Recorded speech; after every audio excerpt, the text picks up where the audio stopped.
Good afternoon, everyone. My name is May LaRue, and I am the Program Management Specialist on the Training and Education team here at the MaineHealth Center for Tobacco Independence. I'd like to welcome you to our ongoing webinar series. This is one component of our Tobacco Treatment and Prevention Education and Training Program, which is sponsored by and brought to you on behalf of the Maine Center for Disease Control and Prevention, Department of Health and Human Services. This webinar will be recorded and posted to our website following the presentation. We are offering 1.5 continuing medical education credit and 1.5 CHES credit for this webinar, which will be sent to those who attend the entire session. In order to claim CMEs, you must have a profile in Cloud CME. If you already do, you will find your credits in your profile within a week of this event. If you do not have a profile in Cloud CME, you can find instructions on how to make a profile in the post-webinar email. For those that are collecting CHES credit, record of your attendance will be sent to NCheck after the event. Only those who registered for the webinar, connected via the Zoom link, and attended the full session will be able to receive CMEs and CEUs, as we are required to verify those who attended. At the conclusion of today's webinar, an evaluation will appear on your screen, as well as be sent to you via email within 24 hours. We encourage you to take the time to provide your feedback, as it is not only helpful to us in planning our webinar series, but to our presenter as well. Today's webinar is titled Motivational Interviewing 101. It is presented by Edward Perka of MaineHealth. Edward is an addictions therapist with over 30 years in the field, primarily in New York State as a credentialed alcoholism and substance abuse counselor. Ed has worked in a variety of settings, including inpatient treatment, intensive outpatient treatment, and long-term residential treatment as a clinician, clinical manager, and clinical director. Ed has been working in the field of tobacco treatment since 2008. Prior to coming to the Center for Tobacco Independence, Edward worked for the State University of New York, where he managed a project to develop and deliver training interventions in the treatment of tobacco use disorder to New York State addiction service providers. Ed currently holds the national certification in nicotine and tobacco treatment and has been providing education and training on tobacco treatment to healthcare providers, behavioral health providers, and educational institutions for the past 16 years. Before we begin, we have a few housekeeping items to share. As this is a webinar, attendees will remain on mute to minimize background noise. The raise hand feature is disabled for this event. If you're looking for a more interactive session with opportunities to engage directly with the presenter, we recommend attending one of our standard trainings. Please feel free to submit any questions you have during the presentation using the Q&A box. We will address them as time permits throughout the webinar. While we may not be able to answer every question live, rest assured that all unanswered questions will be collected and responded to in a post-event email. The chat feature is turned on for this webinar because the presenter will be asking participants to respond throughout the presentation. Again, please direct your questions to the Q&A box so they do not get lost in the chat. Additionally, throughout the webinar, we will be placing handouts in the chat for you to download. If you miss a handout, they will also be included in the post-webinar email. For your convenience, a copy of this presentation will be sent out via email after the webinar.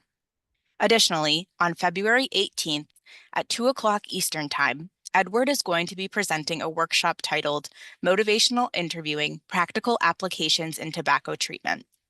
Building on the concepts of the foundations of motivational interviewing, this training will allow participants to practice the foundational strategies of motivational interviewing.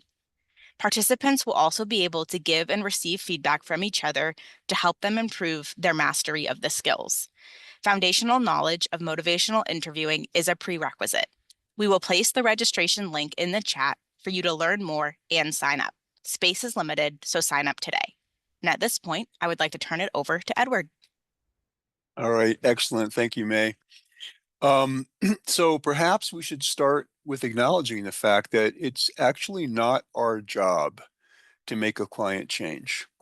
So if we approach the counseling relationship from that perspective, will be disappointed time and time again.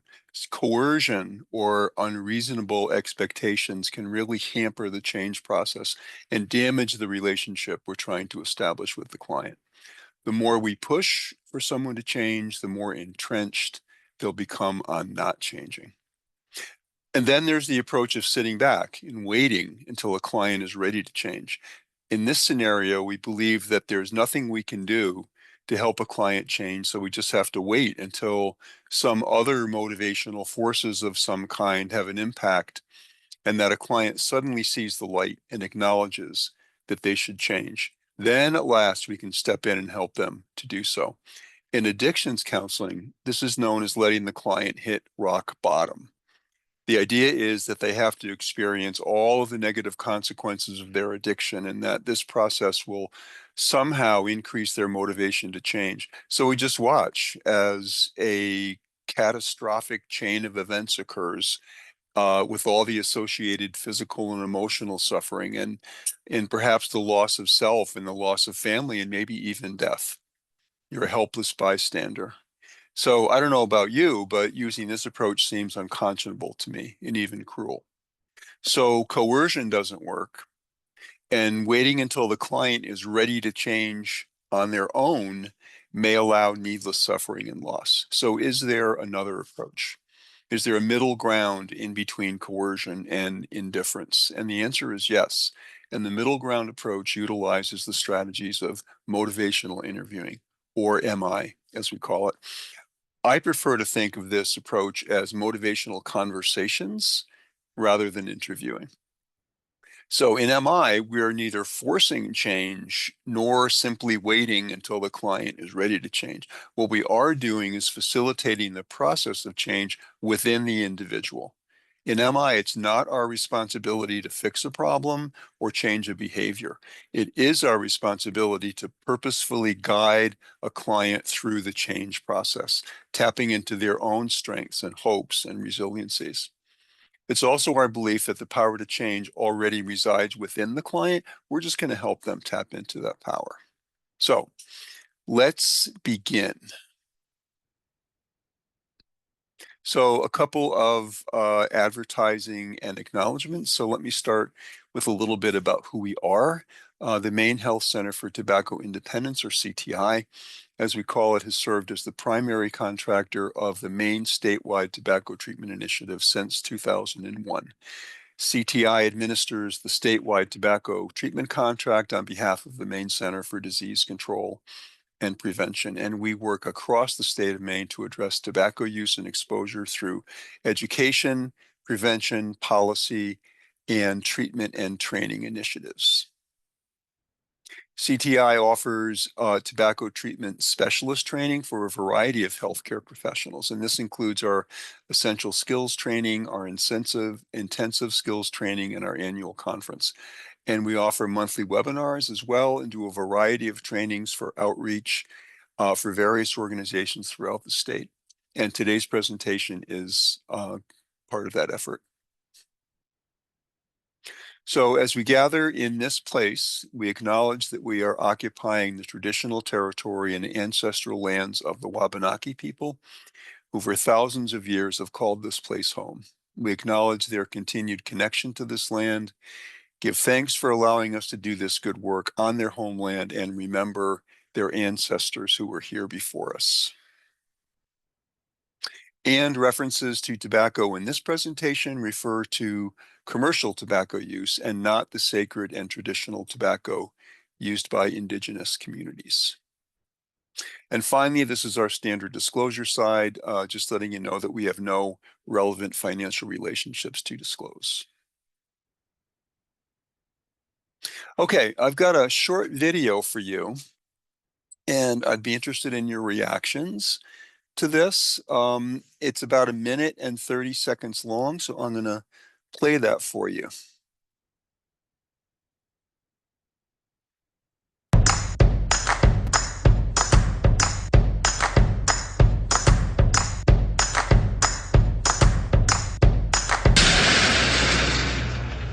Whoa, that's not good. Oh, I don't need this. I'm already late. Somebody will come. Anybody out there? Do you have a phone? No. Sorry. Somebody! Hello? There are two people stuck on an escalator and we need help. Now, would somebody please do something? Help! I don't believe this. You gotta be kidding me. I'm gonna cry. Well, there's not enough left to do, is there?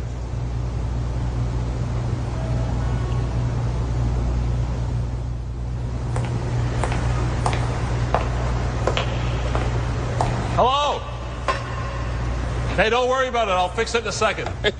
He said he can fix it. All right. All right. That's more like it. He says he can fix it.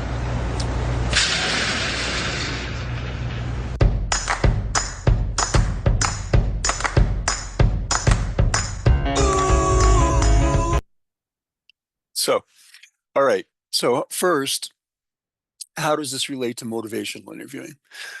So I think one of the first things to figure out is what our role is or what our objective is.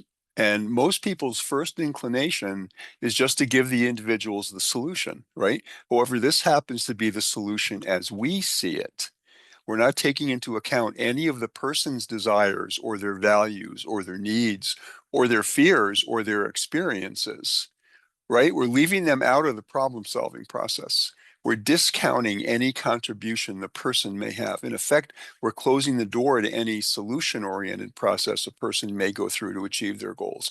We dictate the solution, right? We decide for the individual whether the shoe fits or not. This is not the recipe for sustainable change. As MI practitioners, we're not the problem solvers. We don't dictate solutions. We don't metaphorically point our fingers and say, just do it this way. So, well, okay, you might say, if we don't do any of those things, how are we supposed to help them, right? So first and foremost, we have a strong belief that a person's capacity for problem solving and healthy change already resides within them. So instead of dictating a solution, we tap into a person's knowledge and skills and strengths and experiences and resiliencies and guide them to discover the best path forward on their own. We help the person to actualize their intrinsic motivation, that is, the desire for change that arises entirely from within and not from some external motivating factor. And second, we see our role as a partnership or a collaboration with the individual. So our job is not to push or to pull, but to be gently alongside, guiding the person as they work through the process. There's a saying in MI, slow down and you'll go faster. And it seems a little counterintuitive, but it's true. It's not the outcome that's important, it's the process. If we focus on the process, the outcome is going to take care of itself. And finally, the most important thing is person-to-person contact. And we do this in the form of conversations with people. We use the strategies of motivational interviewing, which include open-ended questions, reflective listening, affirmations, and summarization. These strategies enable the individual to really weigh the pros and the cons of change. They enable the individual to think clearly and to articulate the reasons for change and what's really motivating them to change. They help the individual to decide the best course of action according to what is right for them. So back to the escalator, right? It would be so easy to just point out the obvious, right? To give them the solution, to tell them what to do, to disregard any input or ideas or opinions that the person may have, not to mention their values and attitudes, beliefs, fears, or expectations. Now, that approach might work in the short term, right? Just pointing out the obvious, but it's not sustainable. The solution must come from within the person. Only they have the capacity for figuring it out. And we can be alongside as they do it. We're going to be their guide. We're going to be their companion. We're going to be their collaborator. We're gently encouraging them to explore the options to find the best way forward that works for them. So after all that, I want you to think about this. You don't have to chat this in, but I just want you to think about what you could say to these people on the escalator, right? Instead of like pointing out the obvious, hey, it just turned into stairs, just walk up. That's the obvious solution, right? But if you don't do that, if you don't dictate the solution, what else could you say? How could you help them reach their goal without dictating that solution? Just think about that just for a second. So here are the objectives for today's training. So at the end of this training, you should be able to describe the 3 styles of communication and identify which style works best in an MI approach. Identify 4 elements of the spirit of motivational interviewing. Describe the foundational strategies, the ORS skills, open questions, affirmations, reflections, and summarization of motivational interviewing. Understand the 4 processes of MI. We want to identify and understand preparatory and mobilizing change talk.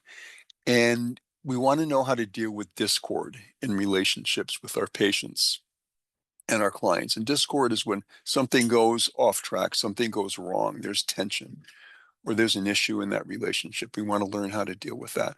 And then we want to look at some traps to avoid when we're having conversations with our patients and our clients.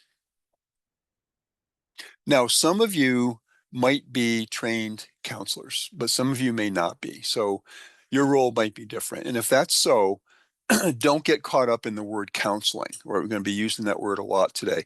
Anyone can be a counselor, right? You don't have to have intense, specialized training or letters after your name, but simply stated, counseling is providing guidance in decision making to help people reach their goals. It's about talking to people.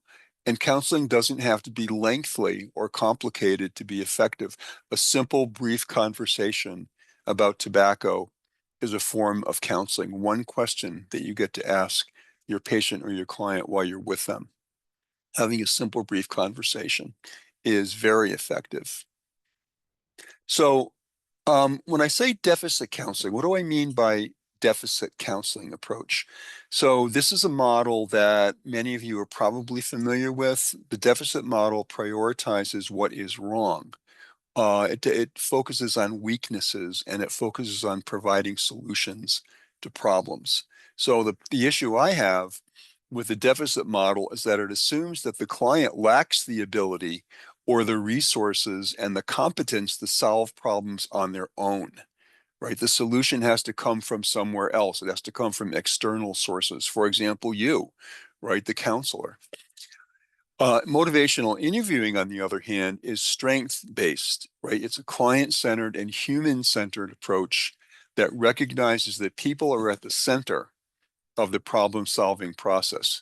The MI practitioner believes that clients already have the knowledge and the skill and the abilities to come up with solutions that work for them. And we're going to talk a little bit more about that when we talk about the spirit of motivational interviewing. So here's a comparison between the 2 approaches, the deficit-based approach and the MI approach. And you can see the deficit-based approach, right? It focuses on weakness. It focuses on what's wrong. It's externally focused, so the solution has to come from outside. And the focus is on what's missing. What do we have to add to this? What do we have to give the client or the patient in order for them to be successful? Whereas the motivational interviewing approach is strengths driven. So we're focusing on what the client already has, what is present, right? We're focused on solutions and not the problems. And we're focused on that intrinsic and that internal motivation, and not motivation that comes from someplace else, that comes from outside. So a very, very stark contrast between these 2 approaches. So MI has been called, in one of these technical descriptions, a collaborative conversation for strengthening a client's own motivation and commitment to change. So here's a quote from William Miller. The 2 founders of motivational interviewing are William Miller and Stephen Rolnick. So here's a quote from William Miller. Quote, "People are the undisputed experts on themselves. No one has been with them longer or knows them better than they do themselves. In MI, the helper is a companion who typically does less than half of the talking, end quote. And then here's another one from Stephen Rolnick. Quote, what is motivational interviewing? The ability to trust the wisdom of someone to know what is best for them and to structure a supportive and purposeful activity, in the case of motivational interviewing, a conversation, so that they work it out for themselves, end quote. So Rolnick continues with some tips for learning motivational interviewing, and I just want to share them with you. And the first is unlearn directive behavior. So unlearn directive behavior means stop telling people what to do, right? Stop dictating the solution for them. Stop solving the problem for them. That's directive behavior. They have to figure out how to do it themselves, all right? Slow down and the progress will be much faster. Second tip, and this seems a little counterintuitive, right? But we want to focus on the process and not the outcome. Be humble and bold and brave. It's okay. As you're learning something new, you're going to make mistakes. You're going to, perhaps go down a wrong road. But it's okay. We want to make mistakes as we learn. That's how we get better at something. And then believe in your clients. Believe in your clients and your patients. They have the answers. Remember, we can guide them, but they have the answers. They have to figure it out for themselves. And then go with client language about change. That's why we have conversations, because we want to listen to what they're saying. Notice what they're saying, reflect their statements, use affirmations generously. So most of motivational interviewing is about listening, right? It's listening to where the client is at, to what their needs are, to what their expectations are, to what their values are, to what their resources are. And then we use those things to help the person find the solution. So in this training, all of the information is adapted from this work on motivational interviewing. It wouldn't hurt for you to have access to this if you don't already. So I really liked this story that I found in the motivational interviewing book. In the book, Miller describes his work with Native American providers in the American Southwest. And as he was working with these indigenous people, a tribal leader once observed that in order to teach motivational interviewing to American Indians, you had to have certain things. You had to have a prayer, and you had to have a song, and you had to have a dance. So Miller and the tribal leader, his name was Raymond Daw, they crafted a prayer. So when someone asks you, what is motivational interviewing? I love the way this prayer expresses exactly what it is. It does it simply and it does it beautifully. And I want to share this with you. Now, this particular version was used when working with a female client, but you can obviously change the pronouns. So here's the prayer. Guide me to be a patient companion, to listen with a heart as open as the sky. Grant me vision to see through her eyes and eager ears to hear her story. Create a safe and open mesa on which we may walk together. Make me a clear pool in which she may reflect. Guide me to find in her your beauty and wisdom, knowing your desire for her to be in harmony, healthy, loving, and strong. Let me honor and respect her choosing of her own path and bless her to walk it freely. May I know once again that although she and I are different, yet there is a peaceful place where we are one. So that's the essence of motivational interviewing. You are with somebody. Motivational interviewing, having conversations with people, is a way of being with somebody. You're not doing it to somebody, all right? You're not using this technique to manipulate people. You're not trying to trick them in any way. You are their companion. You're walking alongside them. So I really like this. It's just a great way to get the essence of motivational interviewing. So I know that many of you are familiar with the Prochaska and DiClemente trans-theoretical model of change, commonly known as the stages of change, or SOC.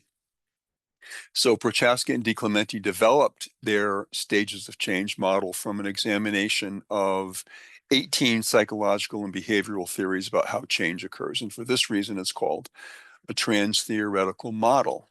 Now, a lot of people think that the TTM, or the stages of change, and motivational interviewing are the same thing. They're not.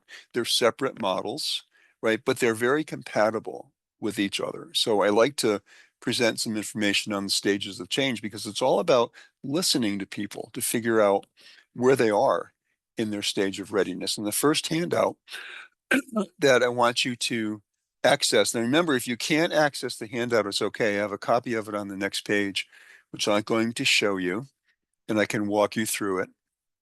But we will make these handouts available to you after the training. So if you can't do it, if you can't download it right now, don't worry about it. We've got a way to deal with that. So here's what the handout looks like, the stages of change.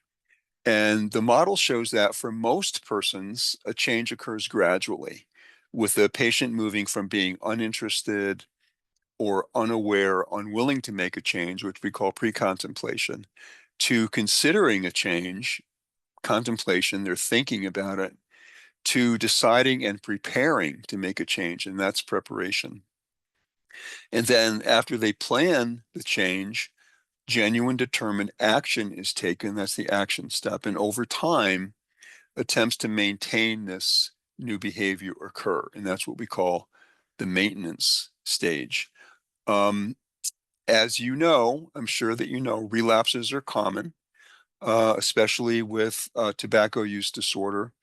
And they become part of this process. Relapses are common, but they're not inevitable, right? I don't like to use the term normal.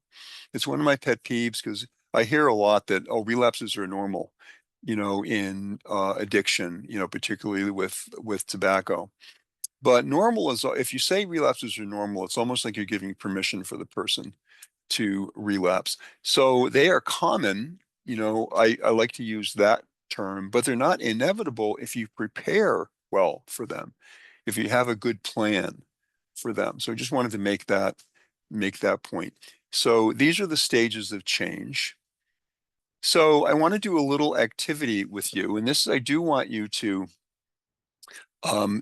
chat this in if you can, and we're going to do a little activity called Name That Stage, and this is going to be handout number 2 for you.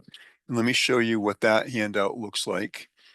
It looks like this, and if you can read that, fine. If you can access it through the chat and download it, that's fine too, but I can also just walk you through this.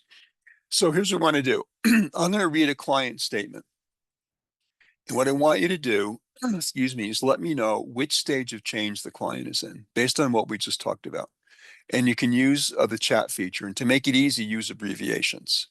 So for example, use pre for pre-contemplation, use CON for contemplation, use prep for preparation, and so on. Okay, so let me see if we can get some responses here. I'm going to read the first statement, listen to the statement, and then based on what that patient is saying, what that client is saying, I want you to tell me what stage of change you think they're in. All right, so here's the first one. I'm going to do the first 4 of these. All right. Here's the statement. I thought about excuse me, I thought about cutting back on my smoking, but it just seems like too much effort.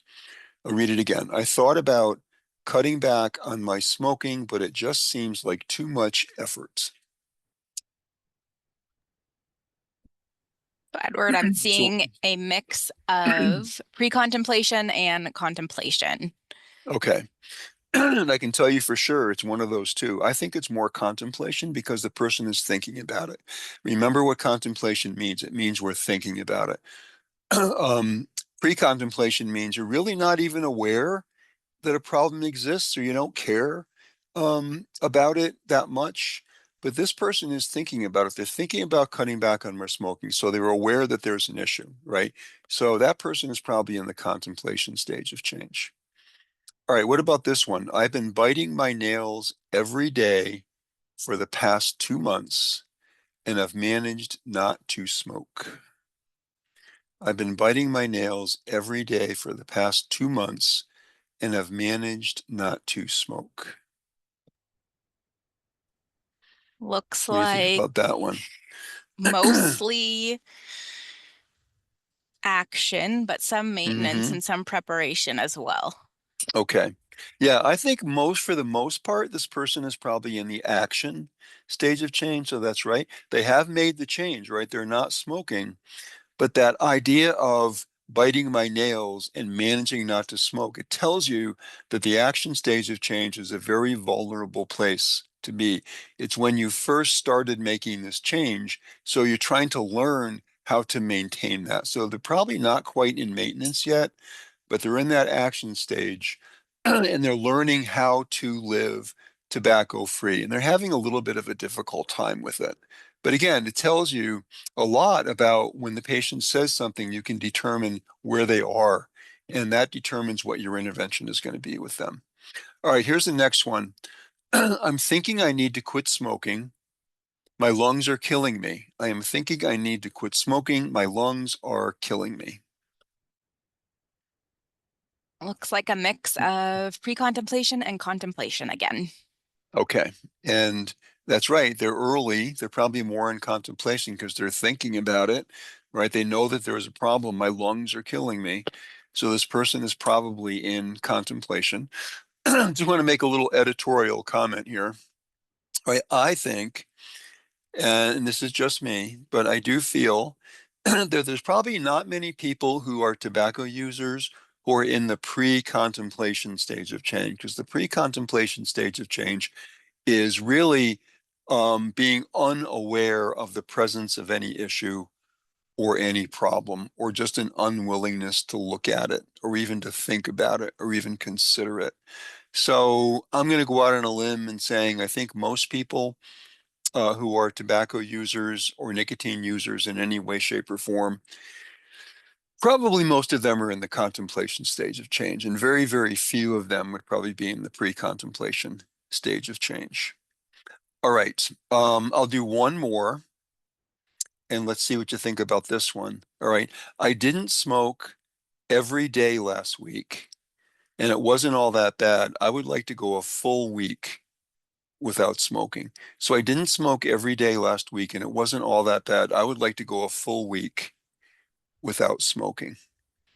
What do you think about that? I'm seeing preparation and action and some Yes. maintenance as well. Oh, okay. So yeah, I mean, that person, they haven't quite made the entire switch to abstinence, right? But they're in the pathway to do that. So that person is probably most likely in the preparation stage of change, moving towards action. That's where I would put them. So using the stages of change model, right? We can determine like where a person is, right? And how ready are they to take the next step? And the reason that that's important is because it helps us to determine how we're going to intervene with that person. What kind of method, what kind of intervention are we going to use with them? That's why the stages of changes is important. And so it's actually really important to know that. And based on this graph that we developed here at CTI, you can see I have the stages of change illustrated, the contemplation stage of change, which you can see is pretty long, right? The contemplation stage usually is a pretty long stage. And then it moves into preparation, then it moves into action. But what you notice about this graph is the approach that you take. So in the contemplation stage of change, you notice that ambivalence is very high. We're going to talk a little bit more about ambivalence. And really the person wants to quit. They're thinking about it. They are moving towards ultimately quitting. But they're not quite ready to do it just yet. That's where the MI approach works best. And that's why I wanted to share this with you.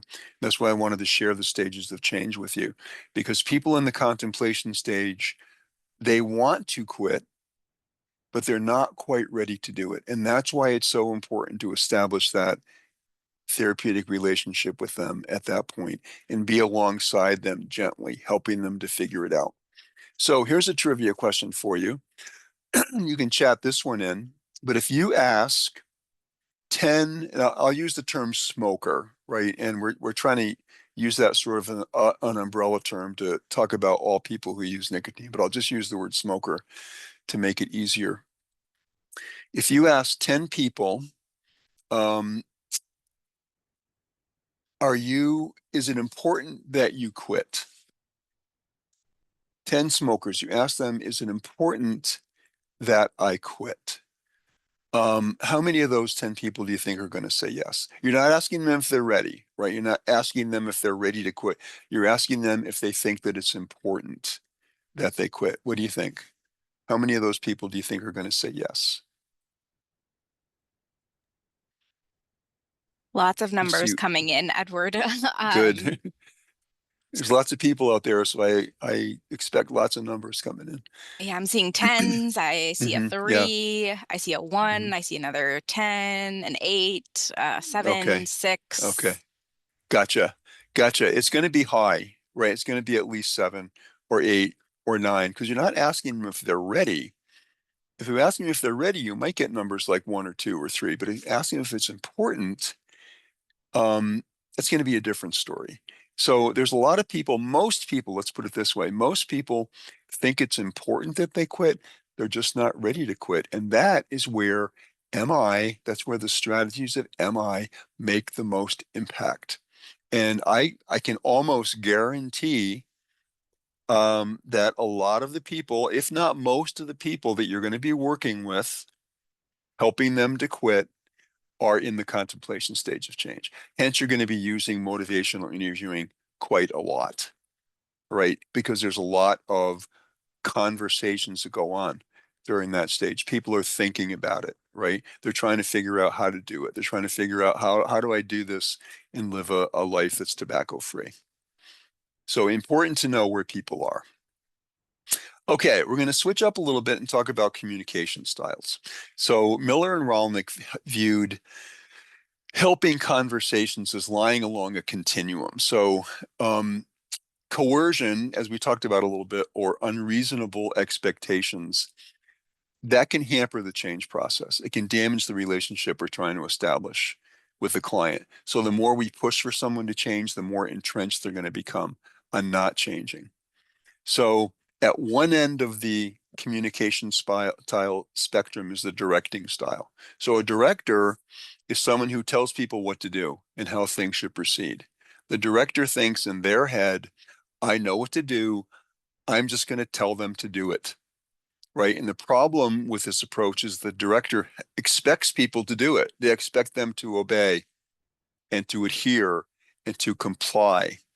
And this approach may work well in some circumstances. For example, if you're a physician and you're explaining to a patient how to take a particular medication or that they need a certain kind of surgery, directing is fine, right? I'm not saying it's not used at all, but it may not work so well for someone who's thinking about quitting smoking or drinking or some other behavior.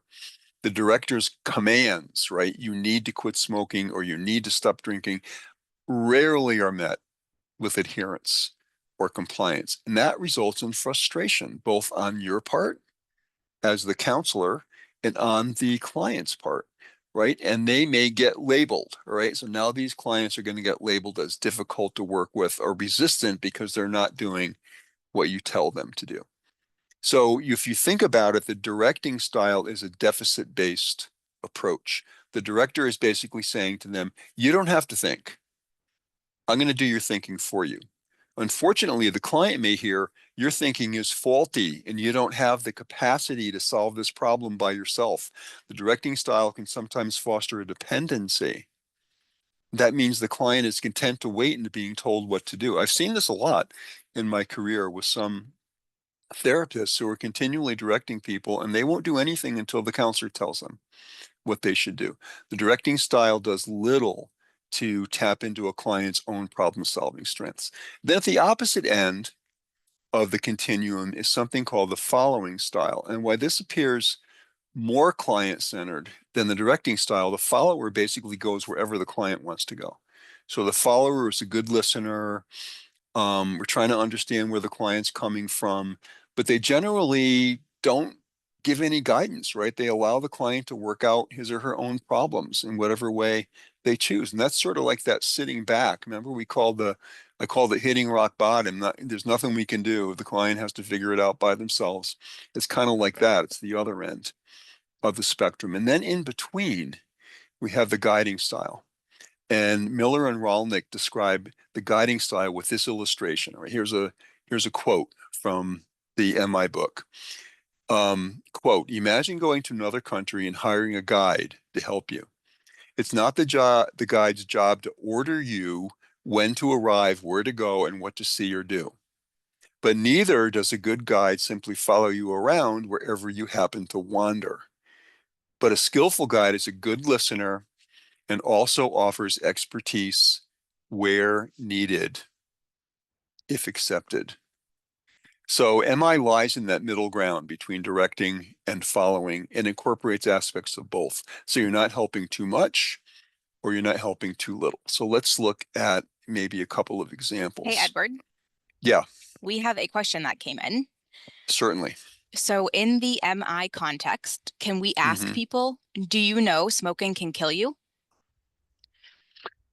I would put it a little bit of a different way. Yes, you can actually ask that, but I wouldn't ask it in that way. The way I would say it is, I've got some information on the health effects of smoking. Do you mind if I share that with you? All right, that's the MI way of presenting information. Because one of the things that we always want to do, and one of my favorite things as a therapist that I recommend very, very highly, is always asking permission before you share something. And this allows the client to be part of the conversation. It shows that you're respecting them.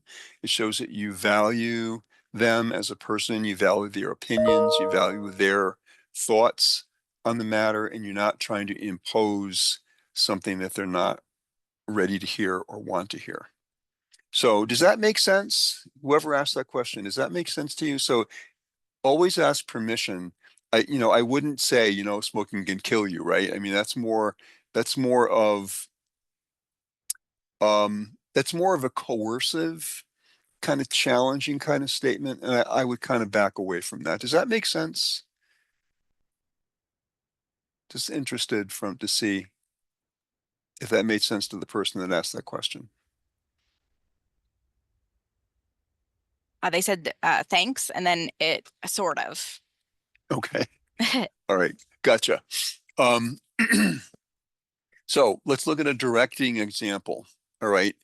I see that you're a smoker, Mr. Jones. You really have to quit smoking, if not for yourself or for not for yourself and for your family. Or I'm prescribing Chantix for you, and I want you to start on it right away.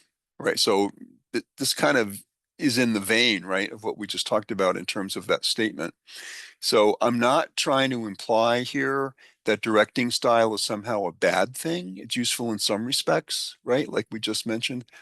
And many people use the directing style. What I am saying is it's not a motivational approach. Remember that MI is not something you do to people, it's something you do with people. And in these examples, the client is left out, right? The client has no voice, plays no part in arriving at a solution. So imposing a solution or a fix to a problem actually lessens the chance of success.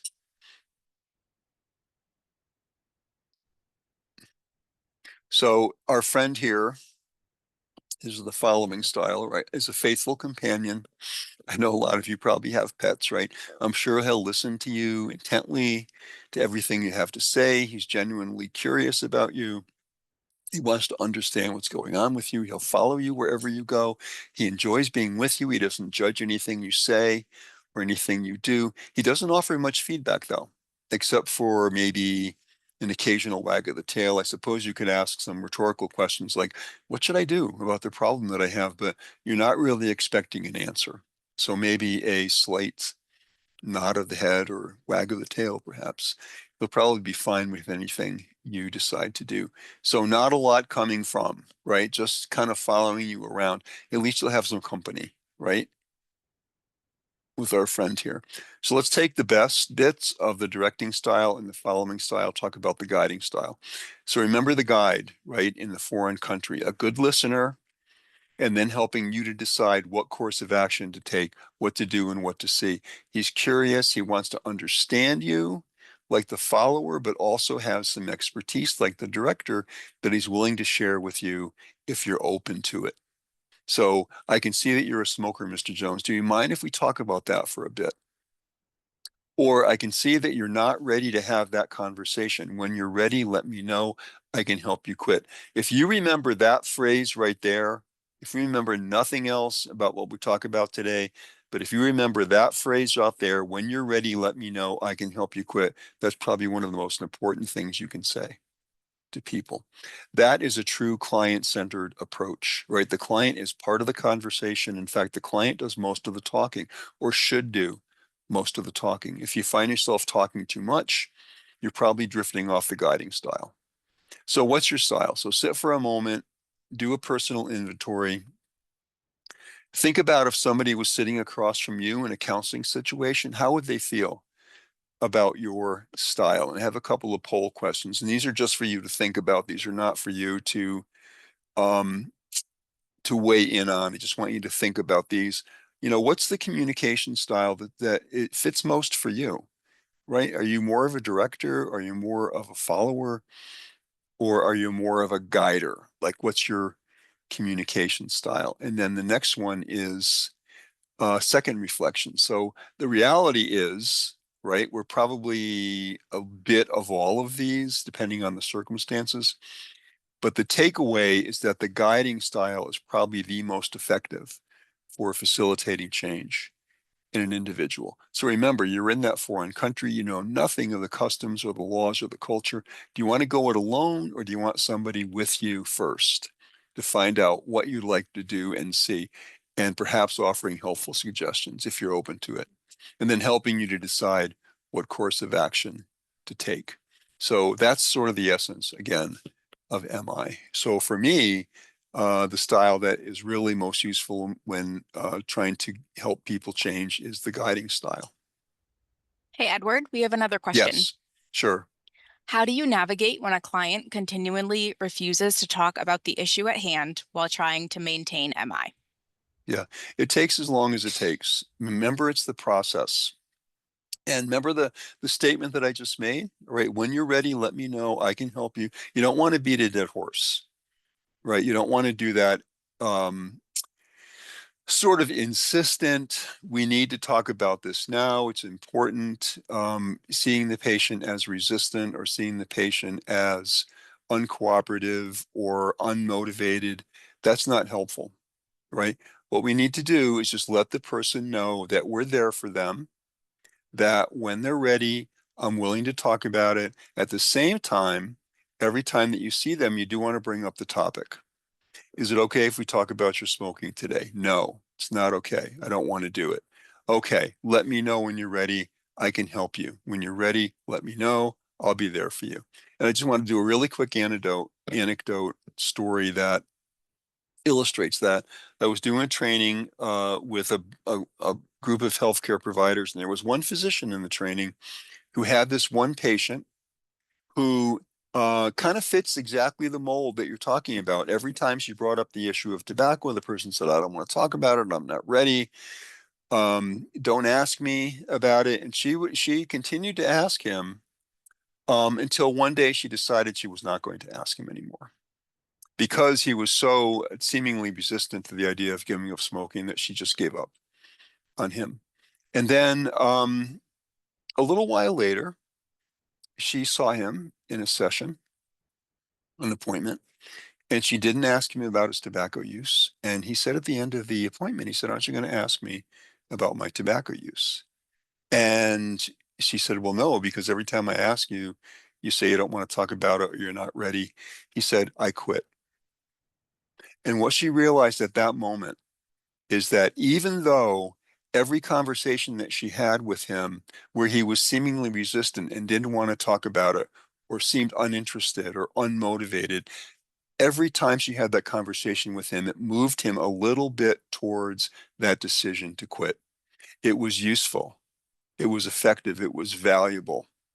So even though the person seems like they're not intaking or not engaging with you on that topic, they're still hearing that conversation with you, and it's effective for them. And that's what I mean about the process. That's what I mean about the process being so important and not looking at the outcome as your measure of success.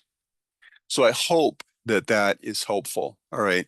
Even though the person seems uninterested and unmotivated, we know that most people who smoke think it's important that they quit, but they're not ready. And that's a perfect example. That person is a perfect example of that. It doesn't mean that you stop talking to them about it. It means that you know what the process is doing, and it's normal for that to occur. So don't get frustrated with that, right? Every little intervention that you do, even one little question that you ask them is going to be helpful.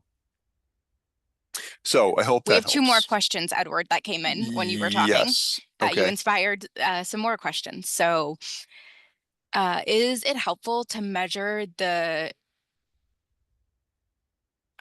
capacity of the person? How about the reasons on how they started smoking? Like it's cool to do, stress, family history. Oh, absolutely. Yeah, and that's a whole nother training, right? We can do a whole training on assessment. We get a whole training on engagement. We're going to talk a little bit about engagement a little bit later here, but absolutely, yes. The more history you get with a person, and one of the first questions I would always ask one of my patients, one of my clients, is what does your drug use do for you? Whether it was alcohol or whether it was opioids or stimulants or whatever the drug was. I wanted to know, what does it do for you? Why do you use it? Why do you like it? What are the positives of your drug use? I always ask that question. And so, sure, you want to figure out what some of the reasons might be for that person. And that's a whole nother topic that we could talk about, doing an assessment with people, their tobacco use history and the frequency and amount of their use and their age of first use. By the way, did you know that most people who develop substance use disorder start using substances before the age of 18? I just wanted to throw that little tidbit out for you. And okay, so hopefully, and was there another question? Yes. Okay. How do you move the client ahead in the process if they keep on saying that they are not ready? It takes as long as it takes. You are patient. You're a guide. You're a companion with them. You're not pushing them and you're not pulling them. It's your agenda that you want them to move forward faster than they're doing it. It's not theirs, right? And that's the thing that you want to understand, right? You are not there to coerce them. You're not there to push them. You're not there to have them try to do something they're not ready to do. It's going to take as long as it takes, and you hang in there with them as long as it takes. And maybe it won't ever happen, right? Maybe it won't ever happen. That's not on you, right? Remember, the first statement I made in this training was it's not our job to make somebody change, right? It's their own internal processes that's going to help them do that. And maybe they will with your intervention, and maybe they won't. But you're going to be where you want to have you want to be a safe person for them to talk to, right? You don't want to be the person they're afraid of, that they're going to come down on me for my smoking again when I see them in this session, and they're going to maybe avoid you, right? Be compassionate, be empathetic, be genuine, be gentle with people. Goethe. Let me talk about Goethe for a second. Johann Wolfgang von Goethe was a German writer and a statesman, and he said, the way you see people is the way you treat them, and the way you treat them is what they become. I love it, right? It's an insightful quote. If you're a director, you see people who need to be directed. You see people who need your expertise and your problem-solving skills because they lack them, right? If you see them that way, you're going to treat them that way. They're going to become that way. On the other hand, if you see people that have the capacity to change, If you see people who have strengths and resiliencies, if you see people who can solve problems and make decisions for themselves, you're going to treat them that way, and they're going to become that way. So, food for thought. And here's a quote from William Miller again, quote, "Helpers want to help, to set things right, to get people on the road to health and wellness. Seeing people head down a wrong path stimulates a natural desire to get out in front of them and say, stop, go back. Don't you see there's a better way over there? It's done with the best of intentions, with one's heart in the right place." We call this the righting reflex, right? This is the desire to fix what's wrong or what seems wrong with people and set them promptly on a better course, relying in particular on directing, right? What could possibly be wrong with that? End quote. So I can almost guarantee that at some point in your lives, someone, maybe a parent or a spouse or a partner, or maybe a friend, did this to you. They pulled the righting reflex on you. All right. They were telling you, no, stop, go back. Don't you see there's a better way? And maybe in your heart of hearts, you knew that they were right. You should do exactly what they were saying, but you didn't. And the reason you didn't was because they told you that you had to. So it's human nature. So the righting reflex is not a motivational approach, even with the best of intentions. It can backfire. There's something we want to avoid. Again, telling people what to do, directing. And then here's William Miller on ambivalence. And we talked about ambivalence a little bit already. So ambivalence, quote, "Ambivalence is simultaneously wanting and not wanting something, or wanting both of two incompatible things. It's been human nature since the dawn of time," end quote. So ambivalence refers to this state of experiencing conflicting beliefs or feelings simultaneously.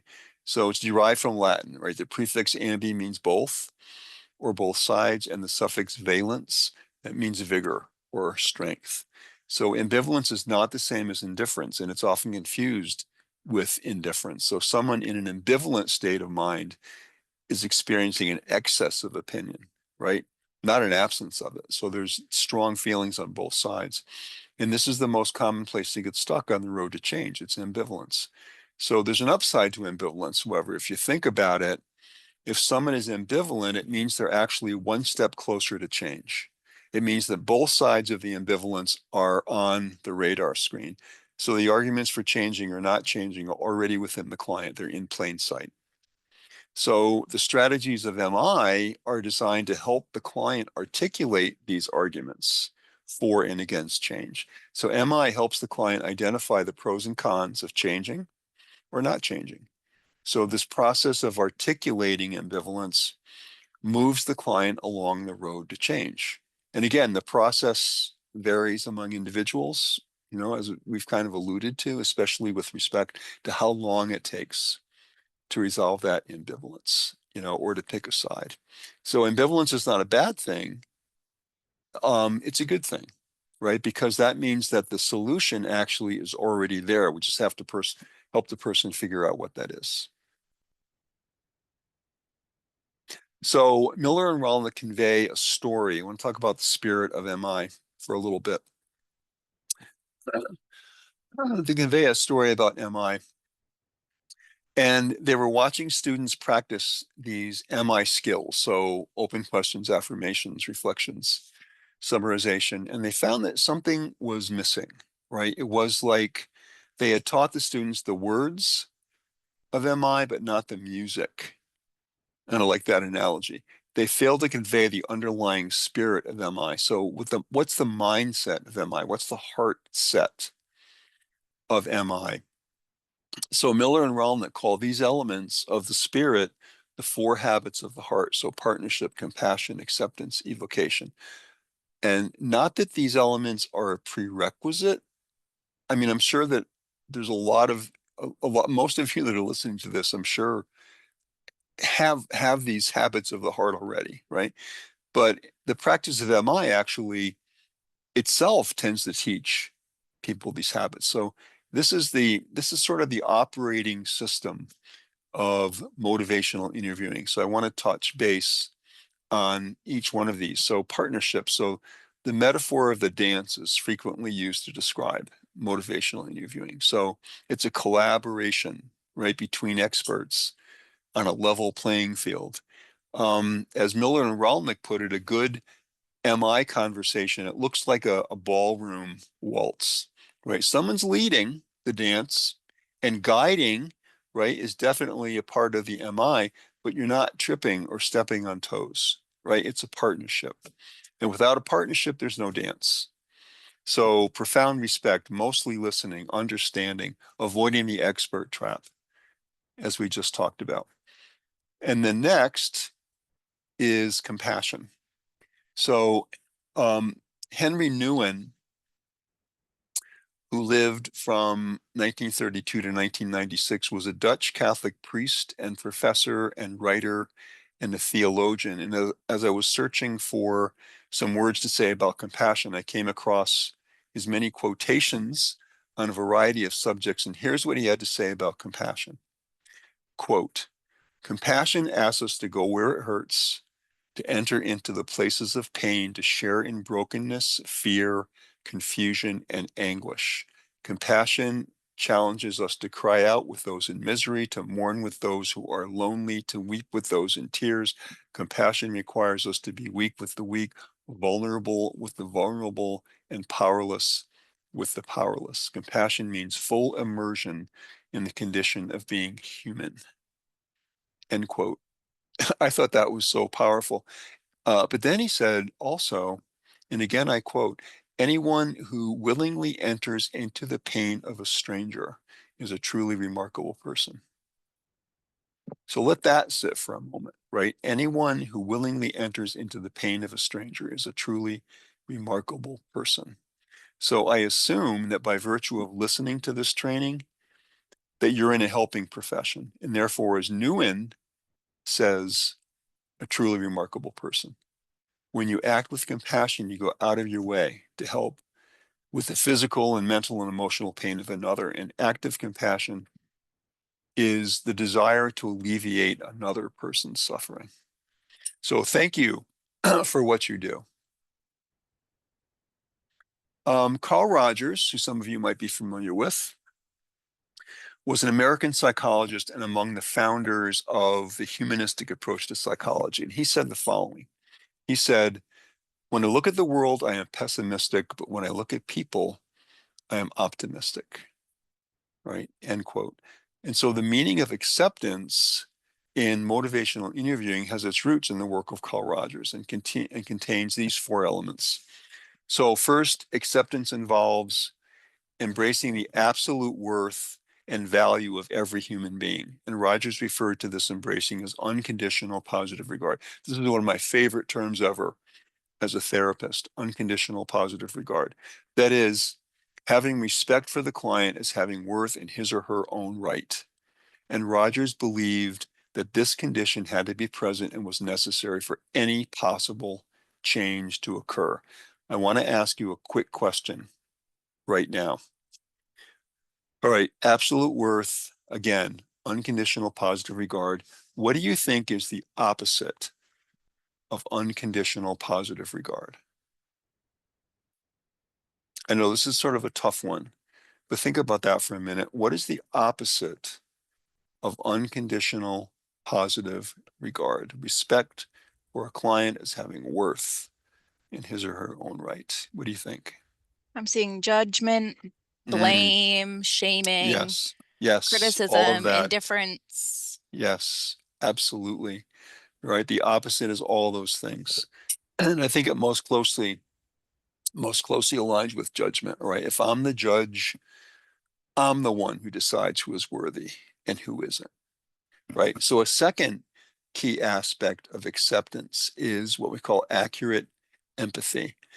So Rogers described this as the ability to sense the client's inner world of private personal meanings as if it were your own, right? And Miller and Rolnick described empathy as an effort to understand another's internal perspective, to see the world through their eyes with a conviction that it's worthwhile to do it.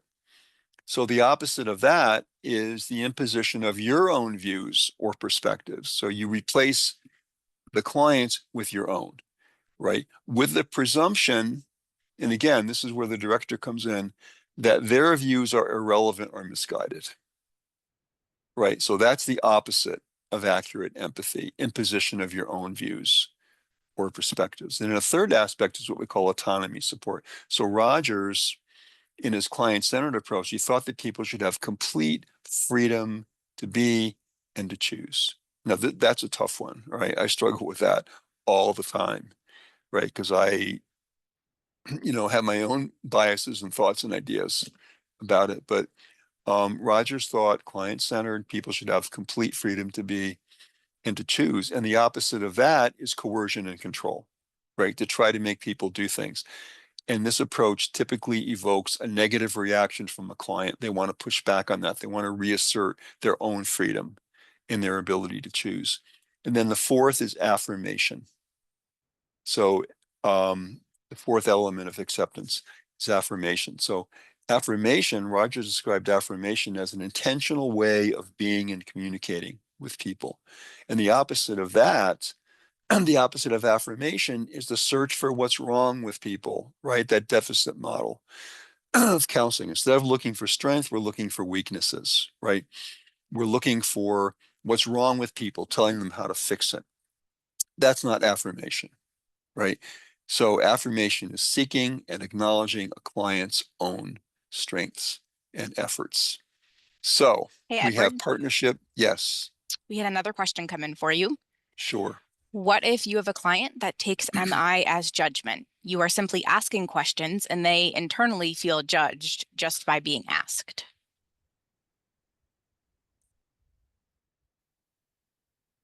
Well, um,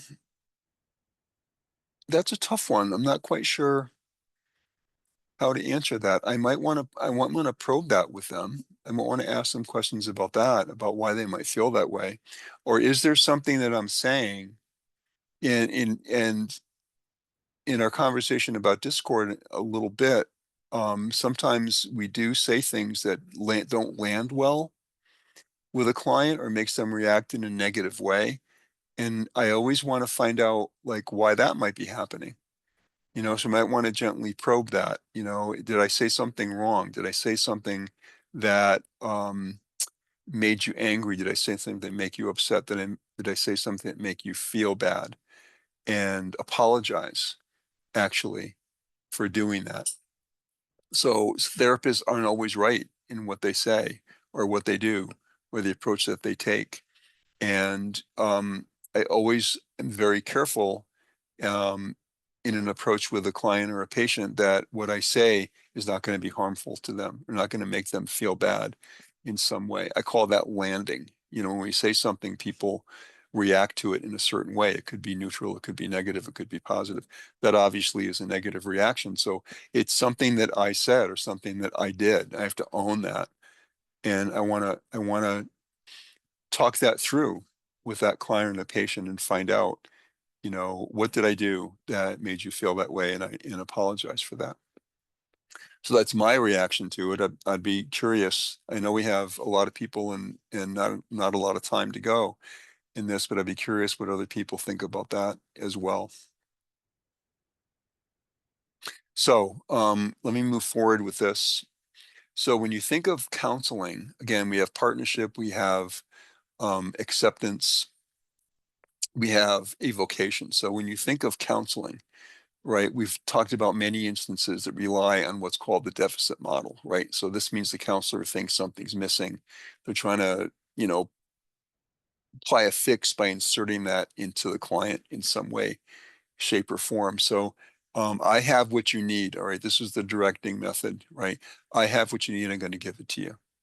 And again, this might be useful in certain situations, like our specific medical treatment example, but it doesn't work very well when you're dealing with behavior change. So remember, the client already has talked about ambivalence, that full set of conflicting arguments inside. So our task is to draw it out or evoke those arguments for the client to examine and to process. So hence, you have what you need, and together we're going to find it. And clearly that's the opposite, right, of the deficit model. when you're working with the skills and the resiliencies and the strengths and the perspectives and the wisdom the client already has, right? You're not arguing for one side or another. You're guiding the client in an examination of both sides of their ambivalent and letting him or her determine what path they want to take. So here's Stephen Rolnick talking about MI with clients, and he says, quote, "My hope is that we can all commit to this idea of helping colleagues shift their focus and use their skills, not to solve problems for people, but to support them to make decisions for themselves." So I really like that one. Hey, Edward, Evocation, talking, yes, you had another question come in. sure. And there's about 20 minutes left. Is there ever a Okay. time that a counselor may offer that a client may consider to have a person of support join them on a session? Oh, absolutely. Yes, absolutely, absolutely. Having a support system is one of the most important things that you want to help a client develop. So if they want and of course it would be their decision, right? If they want that another person to come in to a session with them, I'm all for that.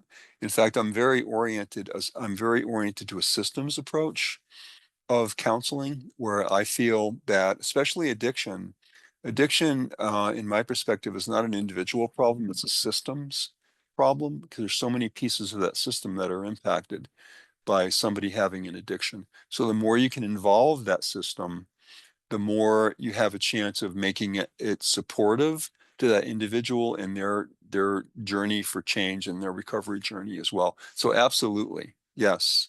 You know, again, that's a whole nother topic. We could talk about, forming ecograms with clients, for example. And it's a standard thing that I always used to do, put them in the middle and what's the support system look like around the outside and who do you want to involve in this? So yes, absolutely.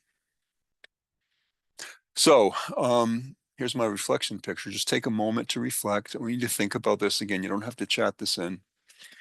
On a scale of 1 to 10, with 1 being not at all and 10 being completely, how do you rate yourself in embracing the spirit of motivational interviewing, partnership, acceptance, evocation? Think about that for a second. And think about your work with your clients or the other people that you provide services to, does your work reflect the spirit of motivational interviewing? Is there anything you can do to embrace that spirit more fully? Just take a moment just to think about that. Take a breath.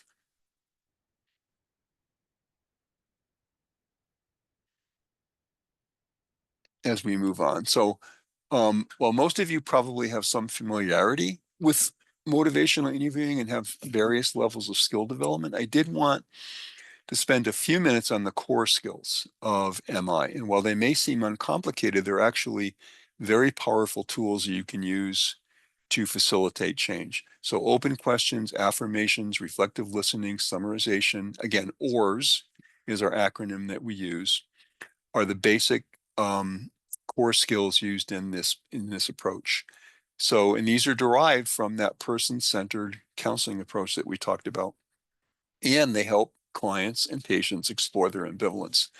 So if you embrace the spirit of motivational interviewing and you utilize these core skills to evoke the arguments for and against change, that creates a safe place for your client and allows them to really weigh the pros and cons of change. And again, that's a whole other concept to keep in mind, right, is creating a safe place for them, right, where you're not challenging them, you're not coercing them, you're not trying to control them, you're not trying to make them do anything, you're just creating a safe place for them to really weigh the pros and cons of what they want to do. So think about a client who's considering stopping, right? And again, we know that most people think it's important that they stop.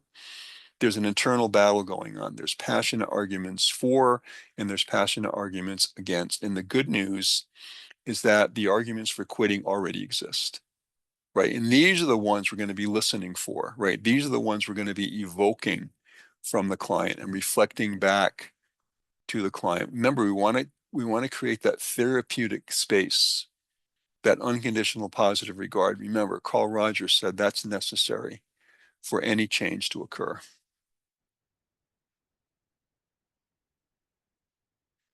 And the first is open questions. An open question is like an open door, right? An open question or open-ended question, it just encourages a full, meaningful answer based on the client's own experience and their knowledge and their feelings. It invites clients to tell their story in their own words without leading them in a specific direction. So open questions are the opposite of closed questions. You know, closed questions typically elicit a limited response such as yes or no, right? So open questions are conversation starters, right? Closed questions tend to be conversation enders. Not that you never want to use closed questions. You have to use them, for example, when you're doing an assessment or an evaluation. But open-ended questions allow the client to express themselves, right, to tell their story. So here's an example. Actually, I encourage you, I mean, here are 4 questions you can use. You can think up some questions on your own, I'm sure, as well. Um, Write these down on a card, put them in your pocket. When you're with your patient and with your client, just pull it out and ask one of these questions. That starts the conversation going. How do you feel about your smoking? What might happen if you quit? What are some of your ideas about quitting? What does quitting mean to you? Very non-challenging, open-ended questions. And if they don't want to talk about it right then, you say, okay, that's okay. When you're ready to talk about it, let me know.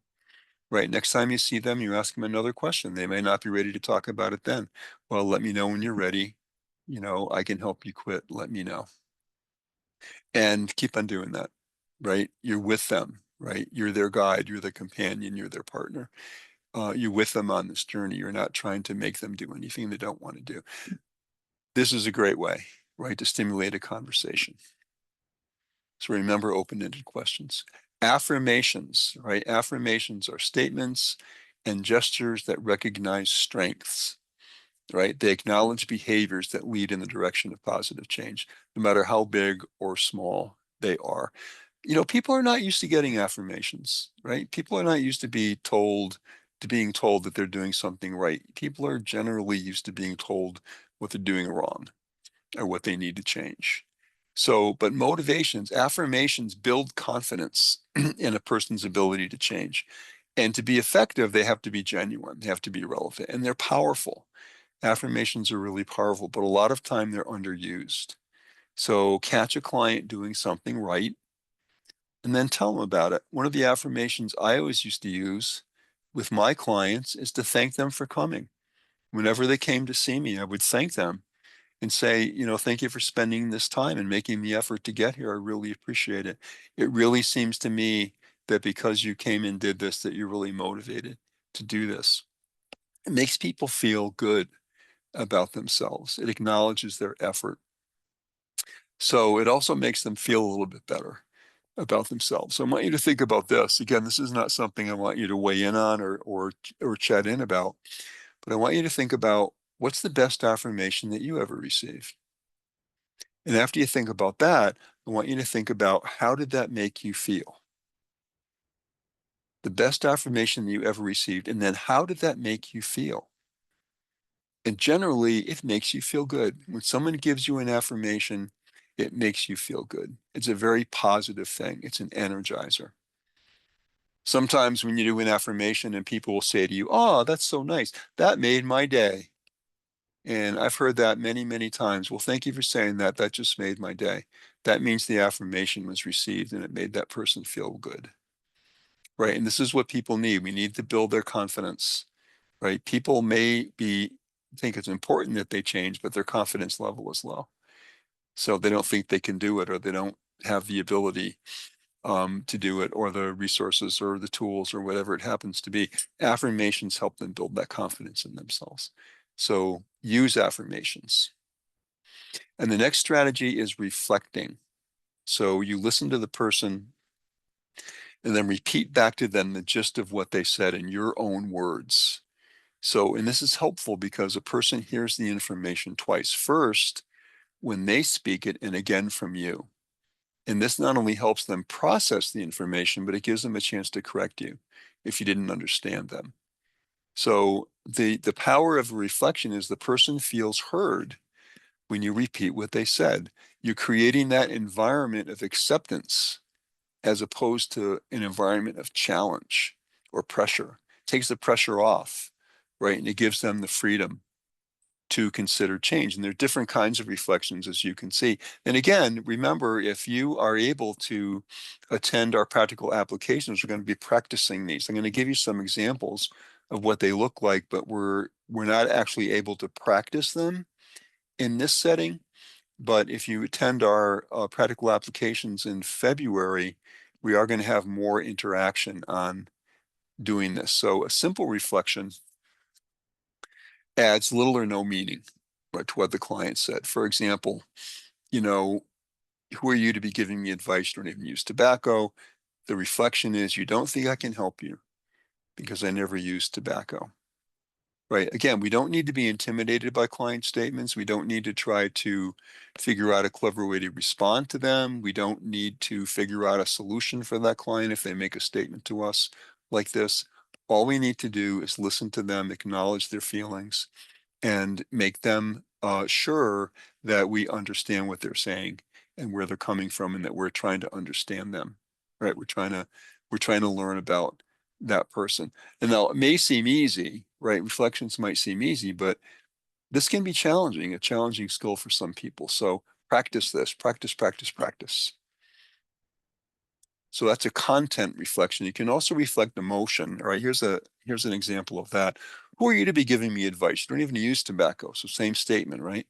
But here's a sort of an emotional reflection. You're afraid. I can't understand where you're coming from. And this creates a conversation, right? When you have reflections like this, it creates the opportunity to have a conversation with your client. But again, the most important part of reflections is it makes the client feel heard, right? That you're trying to understand where they're coming from, that you're not trying to push your own agenda on them. So here's a client statement. I'm going to give you a couple of examples again, as I said. Here's I've been smoking all my adult life. I tried to quit so many times, I might as well just give up. Think in your own mind what you might say to this, but here are some examples, right? Some possible simple reflections. So I've been smoking all my adult life. I've tried to quit so many times, I might just as well give up. And you could say, well, you just can't envision yourself as a non-smoker. Or you could say, you don't think you can be successful in this. Or you can say, your identity is really connected to your smoking, or this feels hopeless to you. So those are all examples of simple reflections. And again, you're not trying to problem solve that. You're just trying to understand where that person is coming from. And so you're using the reflection. If you get it wrong, they'll correct you. Right. So for example, if you say, you don't think you can be successful in this, they can challenge that a little bit and say, well, I think I can be, but I need more time, or I need more resources, or I need more tools, or something along those lines. So don't be afraid to use these reflections, because generally people will correct you if you've got it wrong. Then we have the amplified reflection, and as the name implies, it kind of amps up their response in a more or less exaggerated way. So this exchange actually happened with one of my clients back when I was practicing alcoholism counseling.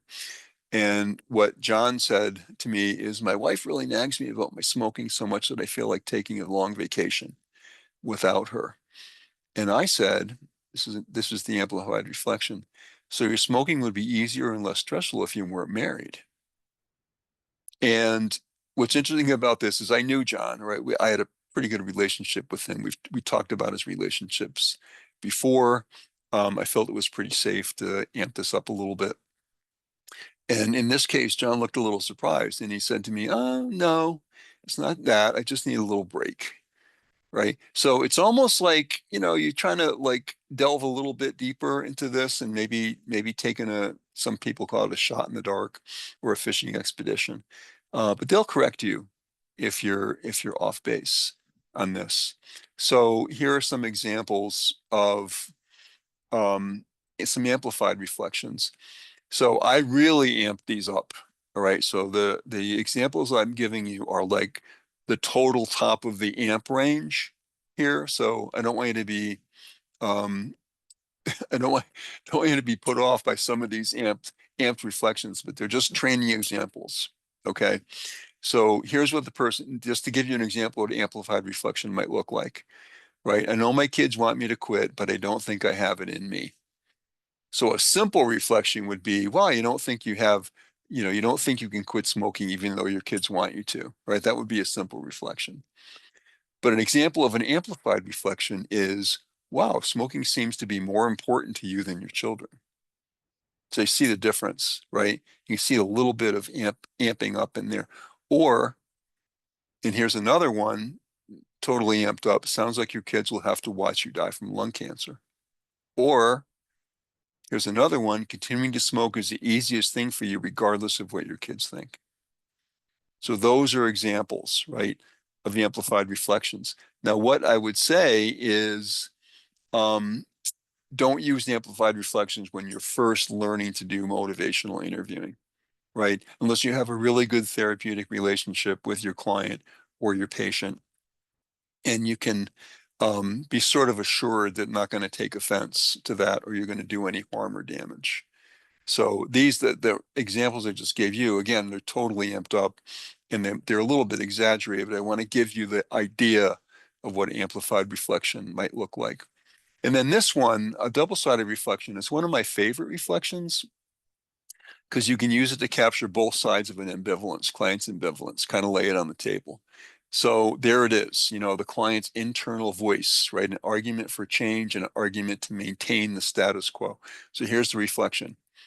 I know that smoking is bad for my health, but I really enjoy it because it lifts my mood and energizes me. So there's a classic statement of ambivalence, right? So using on the one hand and on the other hand can help you set up a double-sided reflection. So on the one hand, you know that tobacco is ruining your health, but on the other hand, it does some positive things for you. So notice that we're not pushing or arguing for the positive side. We're just encouraging the client to talk about this. And you can use you can follow it up with a question too. This is reflection.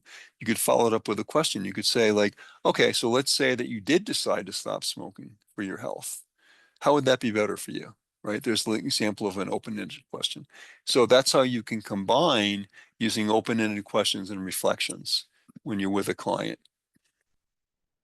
or a patient. So here are some examples of double-sided reflections. Okay, so the patient might say, I hate taking medications. Besides, I think they're more dangerous than smoking, but I've been thinking lately that taking some kind of medication may be my only chance to really quit. So practice. On the one hand, you really don't like taking medications. On the other hand, you can't see any other way to quit. Or you have some valid concerns about taking medications, but the more you think about it, the more you're feeling that the benefits outweigh the risks. So there are some examples of double-sided reflections. So I think we are very, very close to 1:30. We have about 2 minutes to go. Let me just finish, right? There are several slides left in the deck. You will get this deck.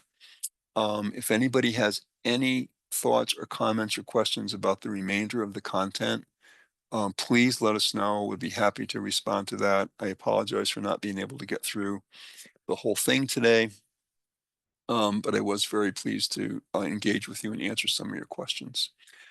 So just one last thing, voice inflection on reflections. Reflections are not questions, right? Reflections are statements. When you ask a question, the inflection usually goes up at the end, right? You're angry what I said about your smoking, inflection goes up. But for a statement, the inflection goes down, right? You're angry what I said about your smoking. And the reason that you do statements instead of questions is questions are challenges, right? Questions make a person need to respond to that. And you don't want to do that. You don't want to challenge that person. And when you look at these examples, you can sense a difference in how someone might respond. Okay, I think we've reached the time limit for the webinar today. Are there any kind of last minute thoughts, comments, or observations that people might have at this point? I'm not seeing any coming in right now, Edward, just quite a few thank yous and Okay. that this has been a very helpful presentation.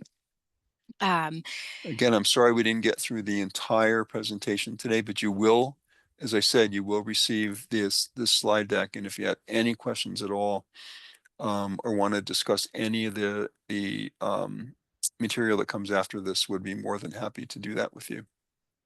Awesome. Thank you so much, Edward, for such a wonderful and informative webinar. Once again, everyone, this webinar was recorded and will be posted to our website. In order to claim continuing education credits, you must have a profile in Cloud CME. Instructions can be found in the post-webinar email. For those that are collecting CHES credit, it will be sent to NCHEC on your behalf after the event. You'll receive all of this information, a copy of Edward's slide deck, and the handouts in a post-webinar email. Additionally, an evaluation will appear on your screen once the webinar is closed. Please take the time to provide your feedback. And if you have any questions at all, please feel free to contact us, and we thank you for your participation today. Take care.